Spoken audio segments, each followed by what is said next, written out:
Party के 10 साल के जो आंकड़े हैं उसमें क्या इजाफा हुई या कमी हुई है महिला उत्पीड़न को लेकर? महिला उत्पीड़न अब नहीं है, इजाफा तो नहीं हुआ है, ख़त्म हुआ है।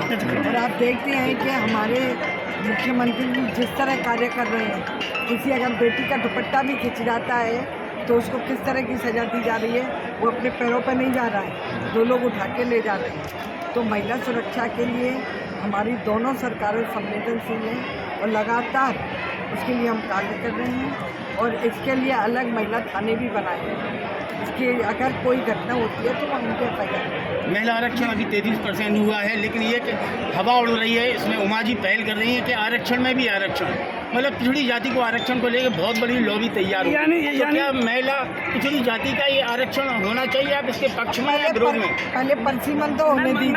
मैं बता नहीं, ये सांसद है हमारी, मैं बता ये बताइए। देखिए, माननीय उमा दीदी का मैं बहुत सम्मान करती हूँ, वो हमारी लीडर है। बट देश आज़ाद के बाद आपको ध्यान होगा, आप जानते हैं कि जब देश आज़ाद होने के बाद संविधान बना तो 3% लगभग लगा और उस संविधान में महिला रिजर्वेशन और ओबीसी रिजर्वेशन के लिए बाबा भीमराव अम्बेडकर ने कहा था। लेकिन पंडित नेहरू जी ने ये कहा था कि सरकार बनने के बाद सदन में मैं ये दोनों बिल पारित करूँगा। और जब उन्होंने बिल पारित नहीं किया तो आप देख लीजिए, पढ़ लीजिए कि बाबा भीमराव अम्बेडकर जी ने इस्तीफा दिया, उसमें यही लिखा था कि मेरी जिस तरीके से कमिटमेंट हुआ था पंडित नेहरू से, उन्होंने कहा था कि सरकार बनने के बाद मैं विधेयक लाऊंगा, पारित करूंगा, लेकिन उन्होंने अपना वादा नहीं पूरा किया, इसलिए मैं इस्तीफा देता हूं और उन्होंने इस्तीफा दिया।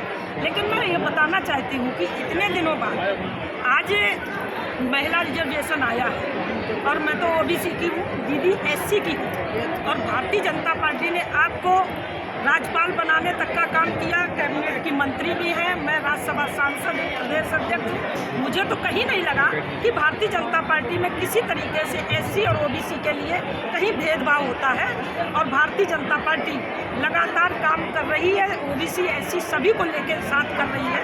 अगड़े पिछड़े यहाँ हम लोगों ने जो एक मोदी जी ने नारा दिया था, सबका साथ सबका विकास सबका विश्वास, उसी मूल मंत्र में लेके हमारी सरकारें दोनों काम कर रही हैं। जब विधेयक आ ही गया है कि महिला उत्पीड़न तो हो रहा है, लेकिन उनकी एफआईआर दर्ज नहीं हो रही है, उनको पास और कोई उनको वो शायद भूल गए, कोई मुद्दा ही नहीं है उनके वो पास, शायद भूल गए। तो ये उनकी सरकार में होता था, कोई लड़की के साथ उत्पीड़न हो जाता था और वो लड़की अपने घर में बताती थी जाके, तो एक तो माँ बाप उनके कह देते थे बेटी किसी को बताना नहीं, और अगर जो किसी ने हिम्मत जुटा के थाने जाते थे तो समाजवादी पार्टी के गुंडे उनको बीच रास्ता से लौटा देते थे और किसी तरीके से वो थाने पहुंच भी जाते थे तो पुलिस वाले, यही पुलिस वाले उस बेटी से माँ बाप के सामने इस तरीके से प्रश्न करते थे तो वो बेटी शर्म की वजह से और माँ बाप ऐसे ही लौट जाते थे। लेकिन मेरी सरकार आने के बाद खासतौर उत्तर प्रदेश में योगी जी ने जिस तरीके से कुर्सी संभालते हुए उन्होंने प्रदेश की बेटियों की सुरक्षा के लिए संवेदनशील होते हुए उन्होंने एंटी रोमियो स्क्वाड बनाते ये साबित किया कि केवल मुख्यमंत्री नहीं, एक को अभिभावक के तौर पर प्रदेश की बेटियों और महिलाओं के साथ है। उनका काम है कहना, वो शायद मनन करें जो आज कह रहे हैं ना, उनके गार्जियंस कहते थे कि लड़के हैं गलतियां हो जाती हैं, शायद वो भूल चुके, लेकिन भारतीय जनता पार्टी में कथनी करने में अंतर नहीं, जो कहती है वो करती है। Thank you. एक मिनट, एक क्वेश्चन हो रहा है आपसे ही है। 2024 में पास किया, 2029 में लागू करेंगे, क्या ये लोकसभा चुनाव के मद्देनजर किया गया क्या? ये लोकसभा के ये चुनाव के लिए क्यों होगा? क्यों, ये क्या तो कहा बिल है? पास हुआ है ना, आज तो परसीमन तो होगा भैया। अभी आप ही ने सवाल किया, इसमें ओबीसी एससी सामान्य सभी बहनों को कैसे हम एक साथ लाएं, तो उसके लिए समय तो लगेगा।